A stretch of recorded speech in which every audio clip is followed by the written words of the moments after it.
धर्मातील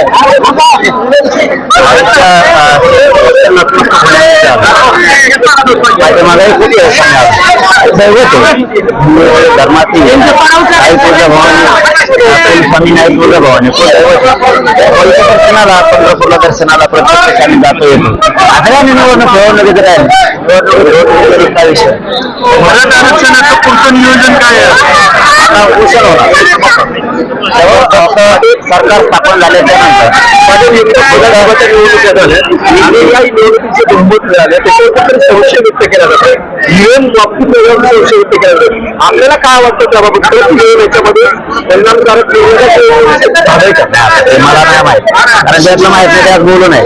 आम्हाला ज्यातलं माहिती आहे त्या सुरू पुस्तक कोणी असतं त्यांनी सांगितलं होतं की पुढचं नियोजन काय, तर पुढे आम्ही सामूहिक उपोषण करणार आहे. महाराष्ट्रातल्या घराघरातल्या मराठी अंतरवाली सामूहिक उपोषण आमरण उपोषण करणार आहे.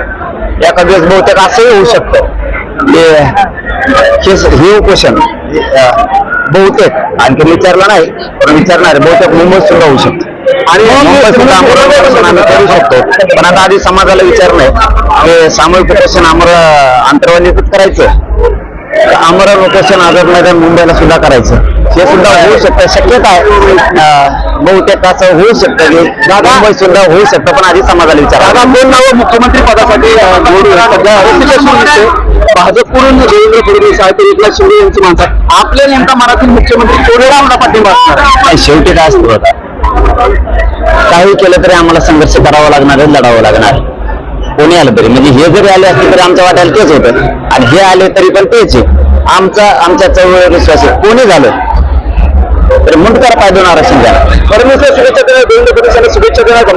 हो देता तरी कोण होत आहे कोण नाही का आधी शुभेच्छा देऊन काय करायचं कोणाला त्यांच्यात नाराजी नाट्य सुरू आहे. काय वाटतं आपल्याला? राजकारणाशी आम्ही या मैदानातच नाही, त्यामुळे राजकारणाच्या विषयावरती काय बोलू उपयोग नाही. पण एक मात्र खरं आहे आम्ही आमच्या आमरण उपोषण सामूहिक आमरण उपोषण अंतरवल्य ठाम आहे.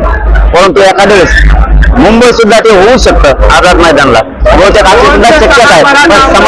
समाजाला विचारतो सरकार स्थापन झाल्यानंतर आमची बैठक होईल, अंतरवालीत करायचं का मुंबईत करायचं. नवीन मुंबईत सामूहिक करता येणार नाही. नवीन सरकार स्थापन झाल्या तुम्ही कुठल्या पद्धतीने आंदोलन हाती घेणार आहात? सामूहिक आमरण उपोषण होणार आणि घराघरातले लाखो मराठी शेकडो मराठी तिथे बसणार आहे.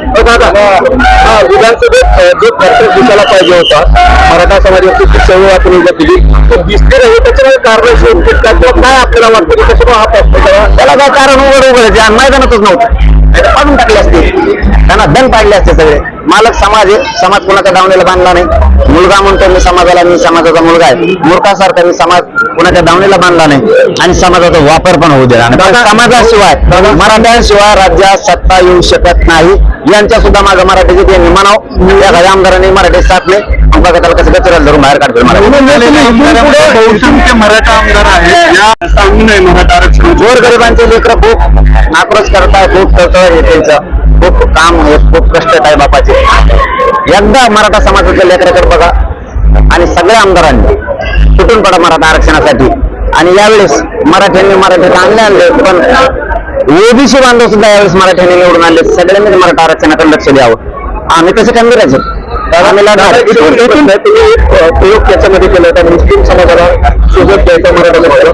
हा कुठेतरी प्रयोग जो आहे तो म्हणून जो मेसेज गेला तो चुकीचा गेला होता असं वाटतं. नाही आता ते जुळलं नाही आमचं काय करू, जुळलं असतं सुपडा सापच केला असतं. त्याला इथून तुम्ही पक्ष स्थापन करून निवडणुकीच्या रिंगणात उतरणार नाही बाबा तुम्ही तो